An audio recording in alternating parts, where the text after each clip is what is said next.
Captain Jake Morrison stood on the bridge of the Earth vessel Defiance and watched the stars through the main viewing screen.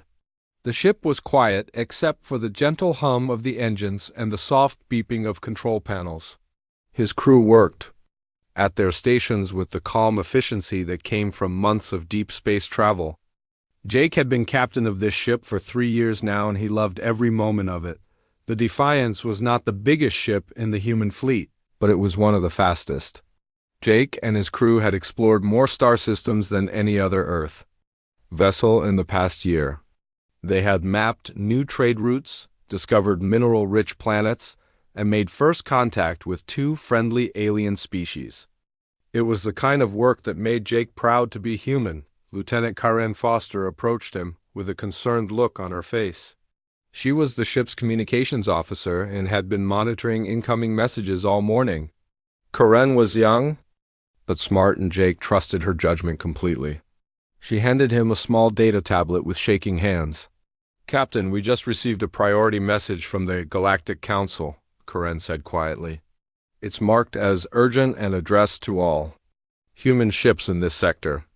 Jake took the tablet and activated the holographic display. The image of a tall blue-skinned alien appeared in front of him. The creature had large black eyes and wore elaborate robes that marked him as a high-ranking official. Jake recognized the species immediately as Zentari, one of the founding members of the Galactic Council. The alien's voice was cold and formal as it delivered its message. "To all human vessels and colonies, this is Ambassador Krell of the Zentari delegation to the Galactic Council.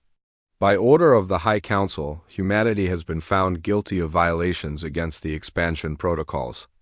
Your species has shown excessive aggression in claiming new territories and has disrupted the peaceful balance that has existed in this galaxy for thousands of years." Jake felt his stomach drop as he listened to the words. Around him, his bridge crew had stopped their work to watch the message.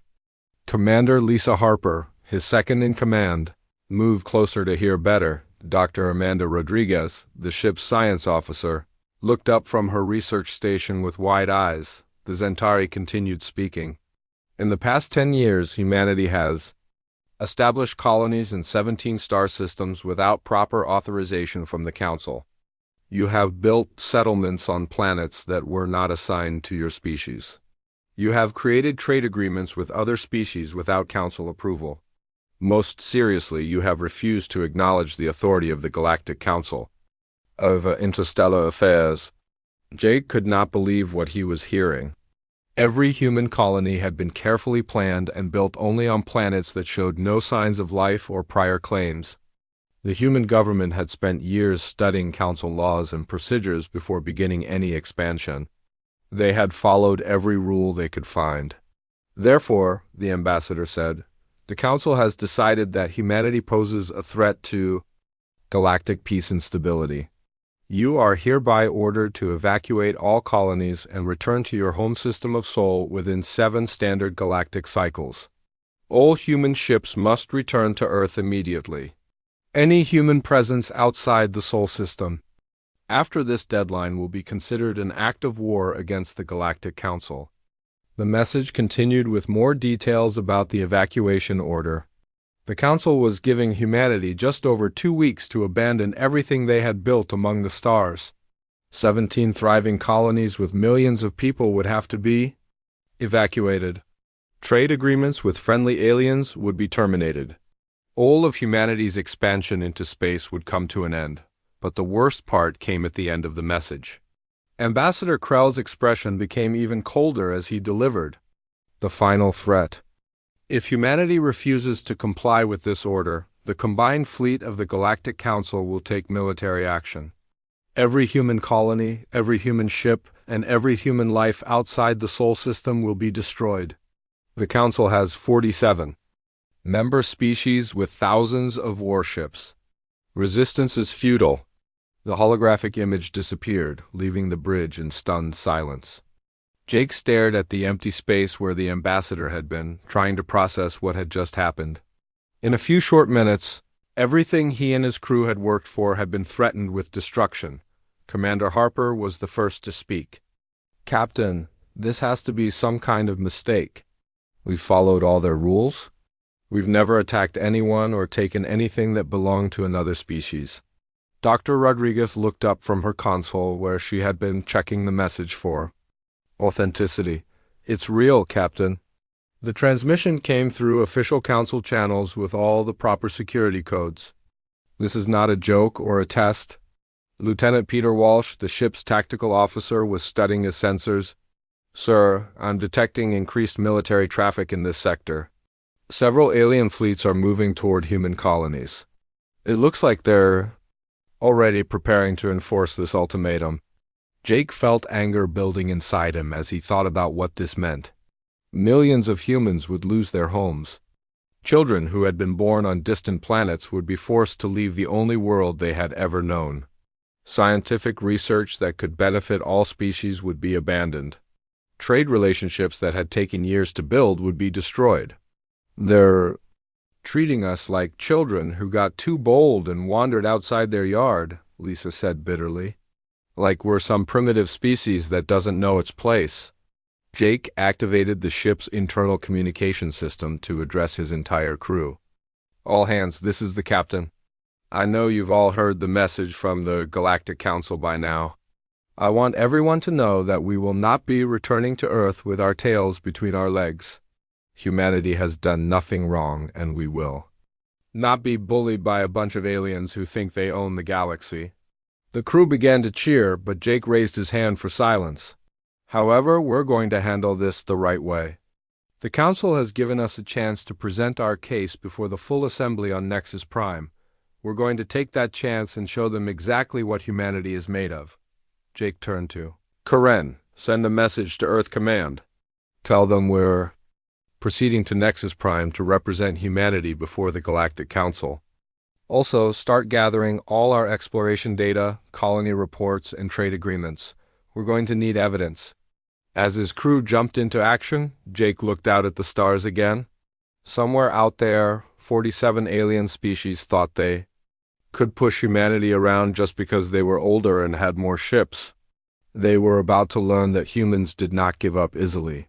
The journey to Nexus Prime would take 3 days, and Jake intended to use every minute to prepare the best defense humanity had ever seen.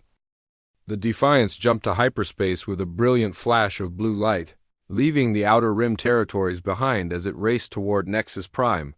Captain Jake Morrison had pushed the engines to their maximum safe speed, knowing that every hour counted.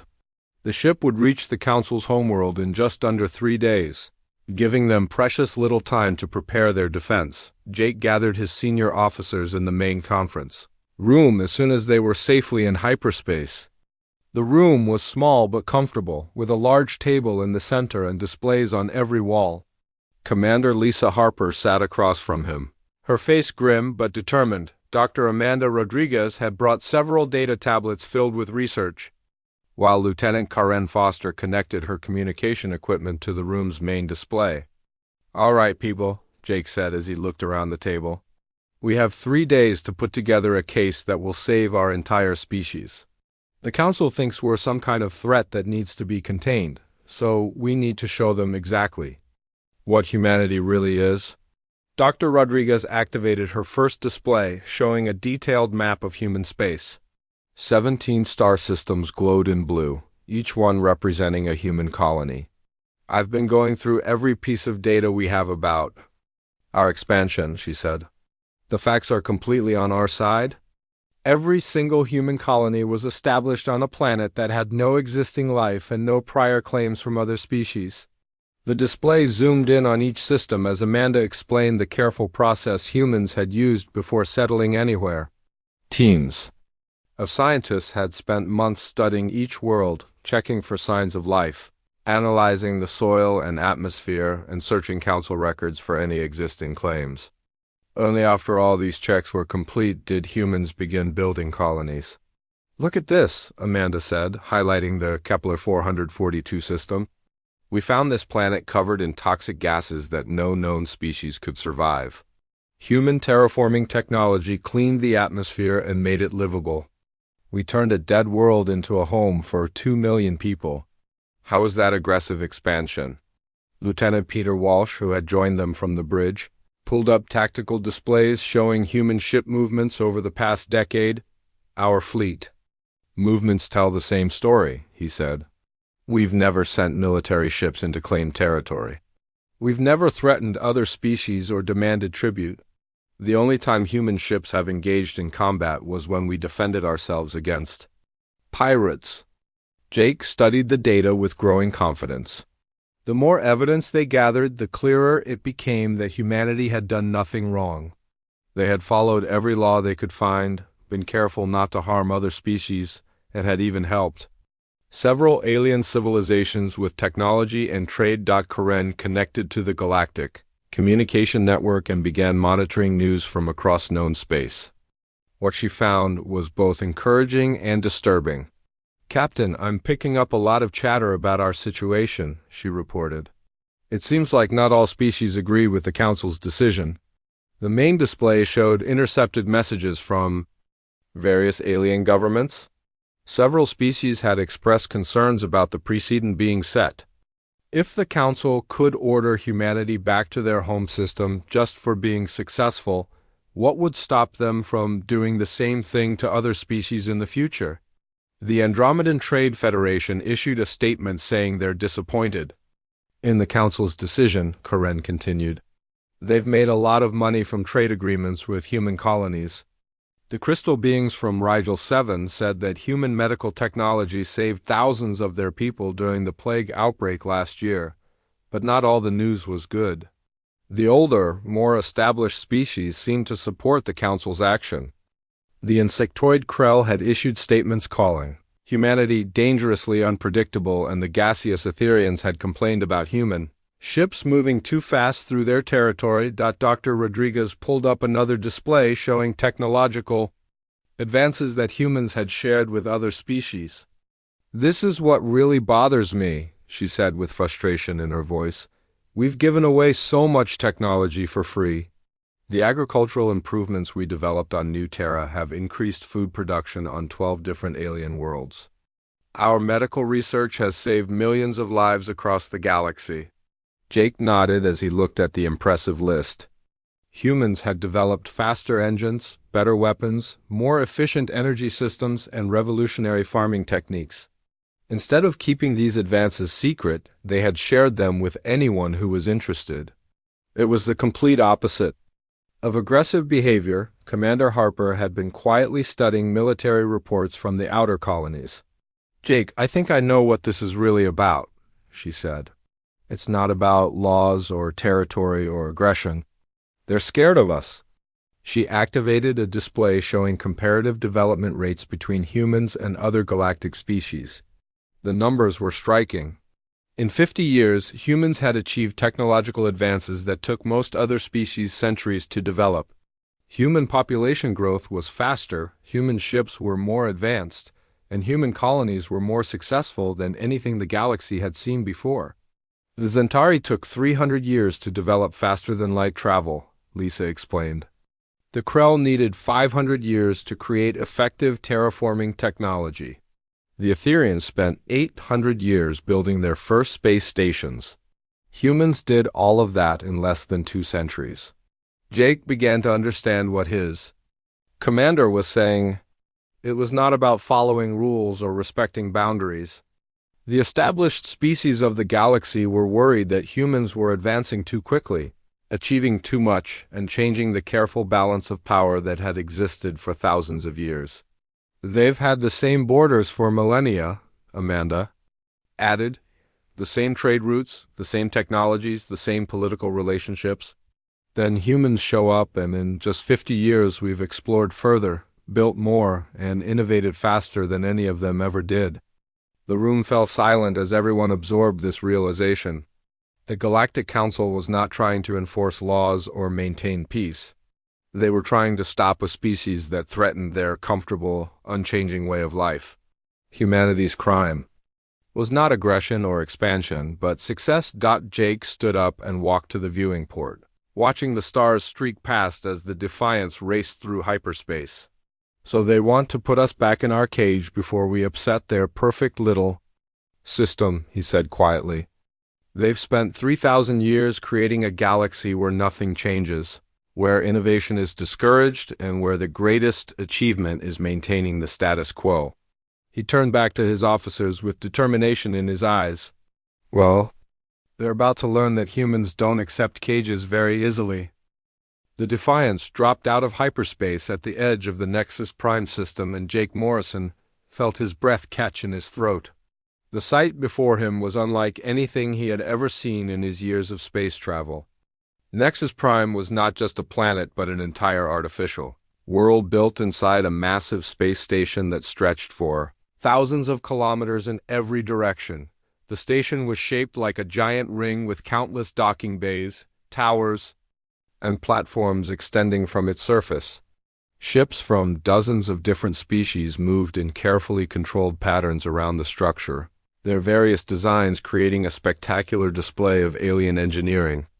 Some ships looked like living creatures with organic curves and flowing lines, while others were geometric constructions of crystal and metal that seemed to defy physics.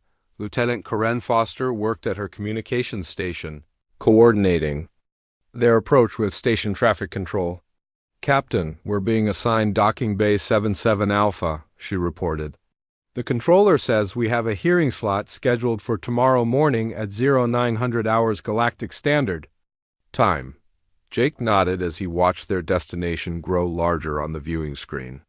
The docking bay was located in one of the lower sections of the station, far from the prestigious upper levels where the most important species kept their embassies.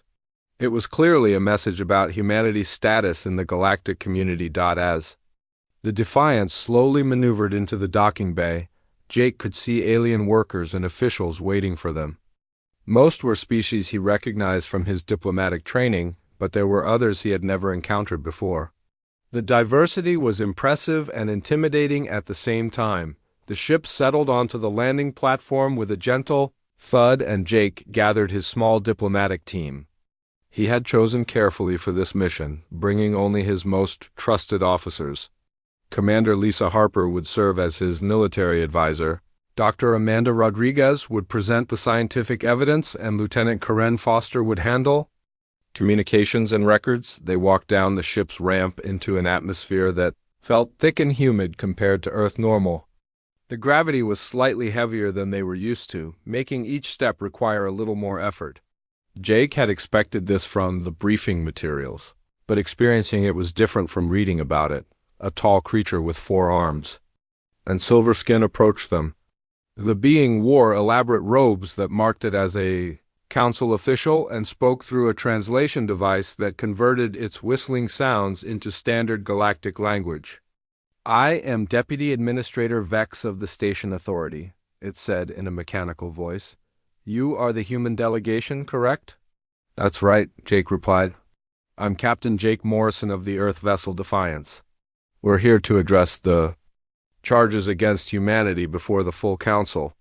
The administrator's 4 eyes studied them with what might have been curiosity or contempt. "You will be assigned temporary quarters in Section 12. Your hearing is scheduled for tomorrow morning, in the main assembly chamber. I must warn you that disrupting council proceedings in any way will result in immediate expulsion and forfeiture of your right to speak." Jake felt the implied threat in those words. The council clearly expected this to be a brief formality before confirming their decision to banish humanity from the stars. They were wrong about that, but Jake saw no point in revealing his intentions yet. The administrator led them through a series of corridors that showcased the incredible diversity of the galactic community. They passed a delegation of insectoid beings that communicated through complex chemical signals, a group of energy creatures that existed as living light within containment suits, and several species that Jake could not even begin to understand. Their assigned quarters were basic but comfortable, with standard galactic amenities adapted for oxygen-breathing humanoids. Jake was relieved to see that the council had at least provided them with proper accommodations, even if the location was clearly meant to indicate their low status. Once they were settled, Jake called his team together to review their strategy one final time. The evidence they had gathered during the journey was overwhelming in humanity's favor, But Jake knew that facts alone would not be enough to change minds that had already been made up. "Remember, we're not just defending human colonies," he told his officers. "We're challenging a system that has existed for thousands of years. The council members will see us as upstart newcomers who don't understand how things work in the galaxy." Dr. Rodriguez activated her data tablet and reviewed the key points of their presentation. "The evidence is clear," she said. "Every human action has been legal under galactic law. Our expansion has been peaceful and beneficial to other species. We've shared technology freely and helped solve problems that older species couldn't handle themselves." Commander Harper looked up from her military analysis. "The problem is that being right doesn't always matter in politics," she said grimly. "These aliens have spent 3,000 years building a system where they're in control. They're not going to give that up just because humans have a better way of doing things." Lieutenant Karen had been monitoring communications from around the station, and her expression was troubled. "Captain, I'm hearing a lot of chatter about tomorrow's hearing," she reported. "Most species representatives seem to think this is just a formality. They expect the council to confirm the expulsion order, and that will be the end of it." Jake stood and walked to the small window that looked out over the massive station. Thousands of alien beings moved through the corridors below, representatives of civilizations that had existed for millennia before humans ever left Earth. They had built an impressive galactic community, but it was one based on stagnation and fear of change. "They think they know what humanity is," Jake said quietly. "They think we're just another aggressive species that needs to be controlled. Tomorrow they're going to learn that humans don't fit into their neat little categories." The team spent the rest of the evening preparing their presentation and reviewing council procedures. The rules were complex and designed to favor established members over newcomers. Speakers were limited in their time, evidence had to be presented in specific formats, and the final decision required a 2/3 majority to overturn. As Jake prepared for sleep in his assigned quarters, he thought about the millions of humans living in the colonies that might be destroyed if tomorrow's hearing went badly. Children who had never seen Earth, scientists working on breakthrough research, farmers building new lives on distant worlds. All of their futures depended on what happened in the council chamber, but Jake was not worried. He had spent 3 days studying the council's history and had discovered something interesting. In 3,000 years of galactic government, no species had ever challenged the council's authority directly. They had all accepted the system, worked within its rules, and maintained the careful balance that kept everything unchanging. Humanity was about to do something that had never been done before, and Jake suspected that the council was completely unprepared for what was coming. The main assembly chamber of the Galactic Council was the largest room Jake Morrison had ever seen. The vast circular space stretched upward for hundreds of meters, with tiered seating arranged in concentric rings that could hold representatives from thousands of species. Holographic displays floated throughout the chamber, translating speech into every known galactic language and showing visual evidence to all attendees. Jake walked across the polished floor toward the speaker's platform. In the center of the chamber, his footsteps echoing in the enormous space.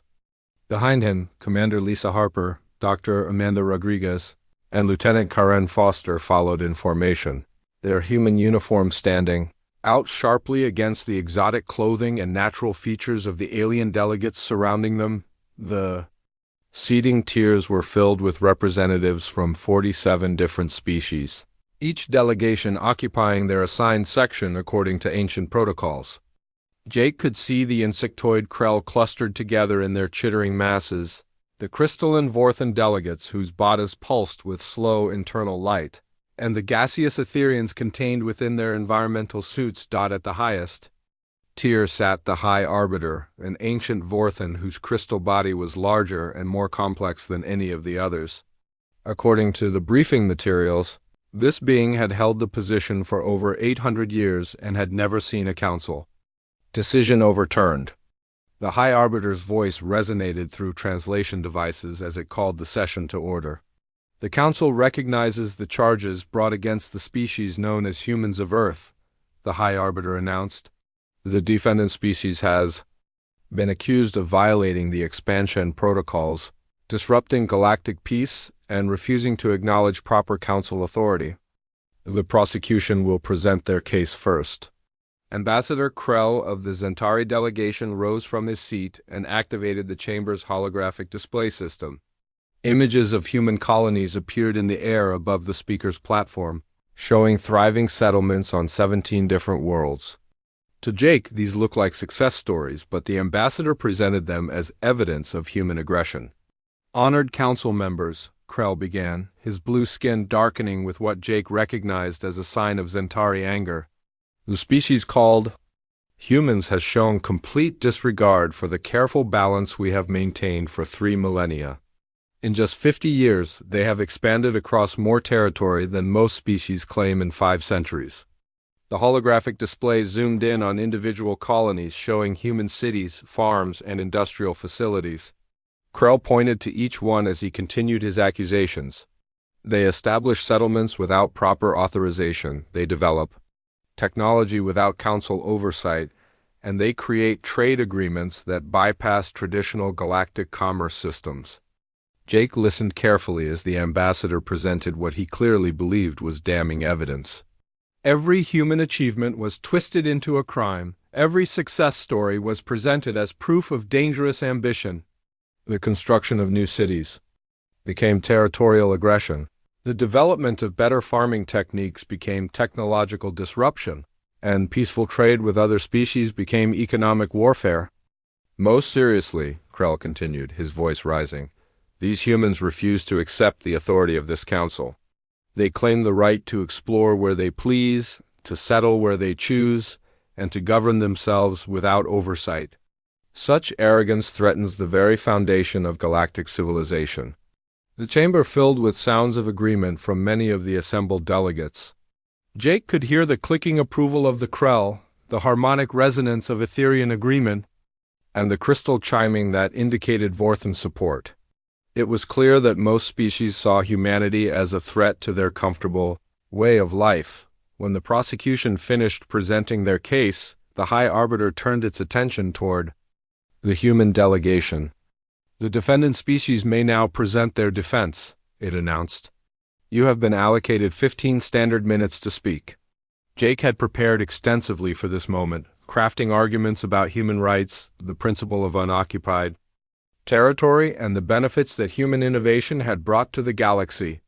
He had evidence showing that every human action had been legal under existing galactic law, testimony from species that had benefited from human technology, and detailed records of peaceful human expansion. But as he looked around at the alien faces staring down at him, Jake realized that logical arguments would not save his species. These beings had already made up their minds based on fear and tradition rather than facts and evidence. They saw humanity as a disruption to their ancient system, and no amount of legal technicalities would change that fundamental perception. Dr. Rodriguez stepped forward with her data tablets ready to present the scientific evidence, but Jake raised his hand to stop her. Commander Harper looked at him with confusion, clearly wondering why he was abandoning their carefully prepared defense. Lieutenant Karen checked her equipment one more time, ready to support whatever strategy her captain had chosen. Jake walked to the exact center of the speaker's platform and looked directly up at the High Arbiter. The enormous chamber fell silent, as thousands of alien beings waited to hear humanity's plea for survival. They expected the usual desperate arguments that came from species facing extinction. The promises of compliance and acceptance of council authority that had been heard so many times before. Instead, Jake spoke just 2 words that would change galactic history forever. Prove it. The silence stretched for long moments as the translation systems processed his statement and delivered it to every species in their own language.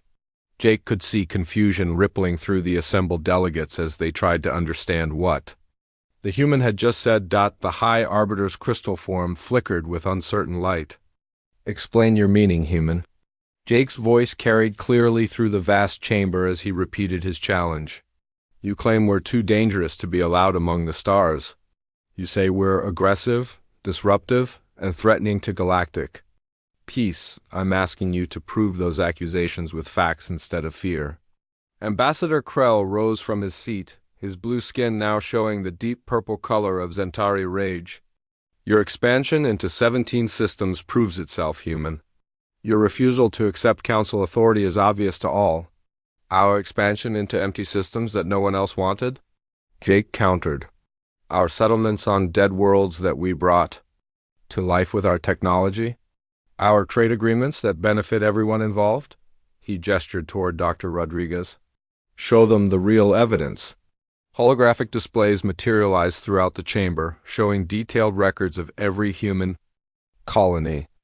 Each world had been carefully surveyed before settlement, each agreement had been negotiated fairly, and each technological advance had been shared freely with other species.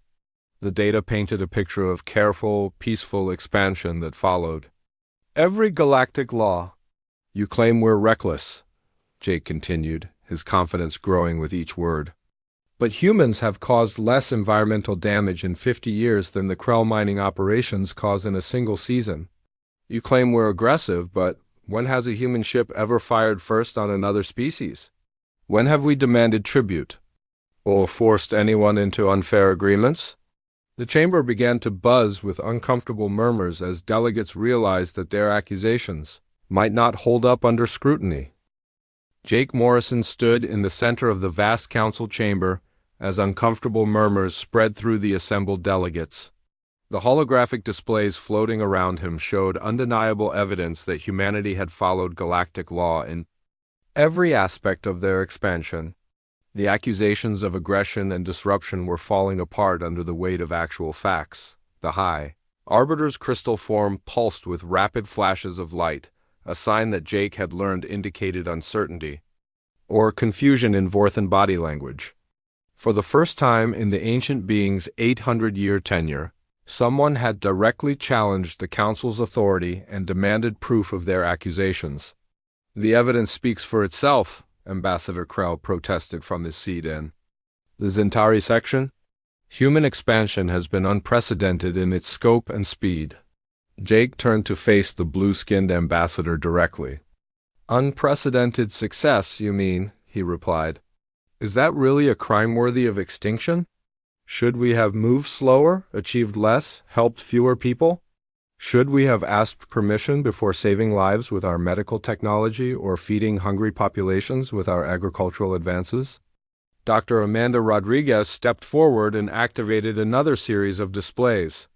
The images showed human colonies sharing water purification technology with drought-stricken alien worlds, human medical teams treating plague victims on distant planets, and human engineers helping to repair damaged space stations. Each example demonstrated humanity's willingness to help other species without asking for anything in return.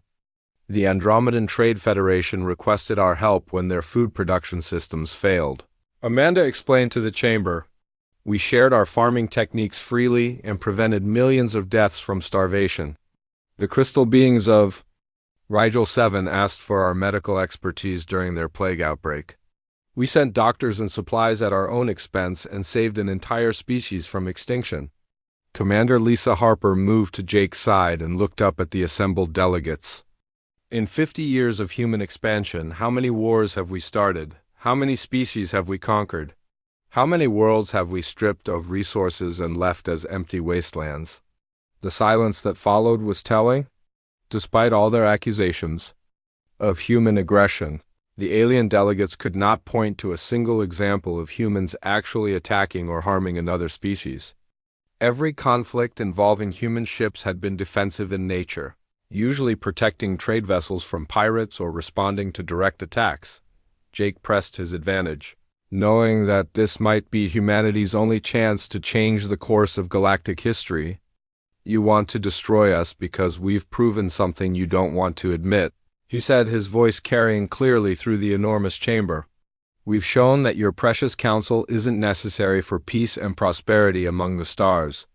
The crystal chiming of outraged Vorthan delegates filled the air, while the insectoid Krell began their angry, chittering sounds. Several Etherian representatives pulsed with the reddish glow that indicated extreme displeasure in their species. Jake had struck at the heart of their authority, and they knew it. 47 species represented in this chamber, Jake continued, gesturing toward the tiered seating around him. 3,000 years of galactic government. And what do you have to show for it? Static borders that haven't changed in centuries, technology that advances at a crawl, and a system where innovation is punished instead of rewarded? The High Arbiter's voice boomed through the chamber's translation systems. You dare to insult this council and the civilization we have built? Jake shook his head firmly. I'm not insulting anyone. I'm asking you to prove that your way is better than what humanity offers. You want to condemn us for being successful? Fine, but first, show us that a system based on stagnation and fear is superior to one based on growth and exploration.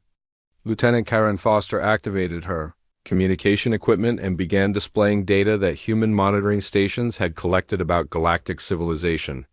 The numbers painted a sobering picture of a galaxy that had essentially stopped growing. Most species had not established new colonies in hundreds of years. Technological advancement had slowed to almost nothing, and first contact with unknown civilizations had become increasingly rare. How many of you have explored beyond the local cluster in the past century? Jake asked the assembled delegates. How many have developed revolutionary new technologies? How many have made contact with previously unknown species? The uncomfortable silence stretched longer this time. Jake could see delegates looking at each other with uncertainty, perhaps beginning to question their assumptions about the superiority of their ancient system. Dr. Rodriguez stepped forward again.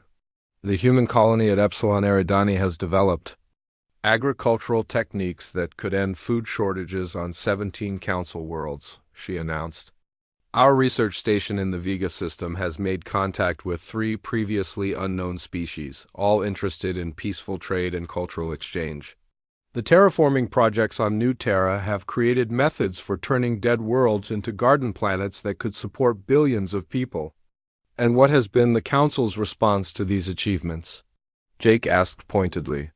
Instead of celebrating discoveries that could benefit everyone, instead of embracing innovations that could solve problems affecting multiple species, you've ordered us to abandon everything and return to our home system like children being sent to their rooms. Commander Harper pulled up military analysis showing the current state of galactic defense forces. While you've been maintaining the same borders and the same patrol routes for centuries, pirates and raiders have been growing bolder, she reported. Human ships have responded to 17 distress calls in the past year alone, saving alien vessels that your established patrols failed to protect. The evidence was overwhelming, and Jake could see that some delegates were beginning to have doubts about the wisdom of expelling humanity from galactic civilization. The younger species representatives looked particularly troubled by the revelations about council stagnation and failed policies. Jake looked around the chamber one final time before delivering his closing argument. You have a choice to make, he said simply. You can continue with your 3,000-year-old system of rigid borders and dying innovation. You can punish success and discourage exploration in the name of maintaining an outdated status quo. Or you can embrace the future that humanity is offering and work together to build something better than what either of us could achieve alone. The High Arbiter was silent for a long moment, its crystal form flickering with patterns of light that Jake had never seen before. When it finally spoke, its voice carried a note of uncertainty that had never been heard in the council chambers. The Council will deliberate on these matters, it announced. This session is adjourned pending our decision.